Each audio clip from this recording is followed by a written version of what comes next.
Impressive what happened in Switzerland, where a glacier partially collapsed, burying 90% of a 300 population town. Slide, and one person is currently missing. This is the moment. There's a 60-year-old, because this is Switzerland. Swiss people do things right. They knew this was happening. This was anticipated. The town had been evacuated, except for the 60-year-old person that, well, for whatever reason, was still hanging around. But this is the only person missing. Everyone else is just fine. Just fine within the context of literally the earth swallowed your entire world, right? Basically, that's what happens in a situation like this. But yeah, the images, glacier partially collapsed in the Swiss Alps, burying an evacuated village, according to Reuters. Ice, rocks, and mud tumbled down into the southern Swiss village of Blatten. Officials say 90% of the village has been covered by the landslide, and one person is currently missing. Many homes were completely destroyed by the landslide.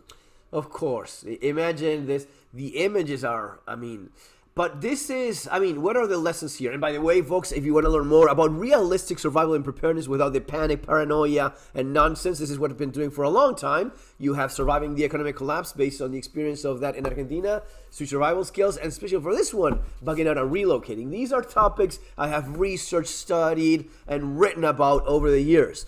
And this is something that I come across all the time. Oh, I already evacuated. I live in a very tiny community in Switzerland. It is just 300 people here. I'm already bugged out. What? No? Well, you may have to do it again. I live in Oregon in the forest. Okay, well, there's a fire. Yeah, there's a fire. There's a flood. There's an earthquake. There's a mudslide, a glacier falling on your ass. There's a number of reasons why. There's political, social conflict. There's whatever. You just don't know why one day you may have to evacuate that place. And there's really no telling. Some cases you kind of see. For example, if it's like this, a valley like this, right? So you have a valley, you have floods that could very much be a very real thing. Floods, landslides, you kind of expect this could happen. What about fires? What about whatever? You always need a plan in case you have to leave, because as I wrote here, and this is maybe the best way, when staying is not an option. It's not an option to stay here. Oh, but I have my bug out cabin.